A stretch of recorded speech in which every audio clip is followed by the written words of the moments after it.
रखिएगा, संविधान को पढ़ते समय 3 बातों को ध्यान रखें। संविधान को पढ़ने के 3 चरण हैं, आप उनको ऐसा भी कह सकते हैं। पहला चरण, आपकी क्या जाति है, आपका क्या धर्म है, आपकी कौन सी राजनीतिक विचारधारा है, आप कौन से क्षेत्र से आते हैं, आप कौन सी भाषा आप बोलते हैं। ये जो बातें हैं, उन बातों को दिमाग से निकालकर साइड में रखना है और इसके बाद में भारत के संविधान को पढ़ना है। आपको भारत का संविधान बहुत खूबसूरत लगेगा, इसकी मैं गारंटी दे सकता हूं। भाषा संबंधी, जाति संबंधी, धर्म संबंधी, विचारधारा संबंधी, क्षेत्र संबंधी संकीर्णताओं को निकालकर अगर आप भारत के संविधान को ढूंढना शुरू करेंगे, उसकी खूबसूरती ढूंढना शुरू करेंगे, तो मालूम पड़ेगा उसमें खूबसूरत खूबसूरत ही प्रावधान है। ये पहला चरण है, आप इस बात को हमेशा हमेशा ध्यान रखें।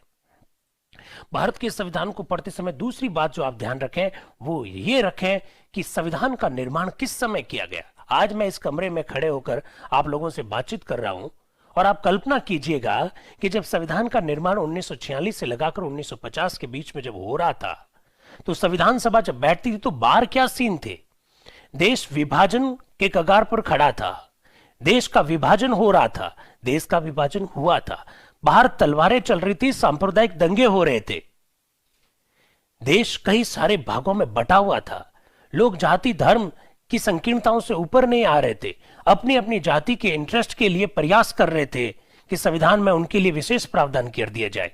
अल्पसंख्यकों के मन में डर था कि उनका क्या होगा, जनजातियों के मन में डर था कि क्या वो खत्म हो जाएंगे, क्या देशी रियासतें इस बात के लिए तैयार नहीं थी। उन परिस्थितियों में संविधान का निर्माण किया। आप उन परिस्थितियों को ध्यान में रखते हुए, उनकी कल्पना करते हुए आप संविधान को पढ़िएगा, आपको बहुत खूबसूरत लगेगा, ये मैं गारंटी के साथ कह सकता हूं।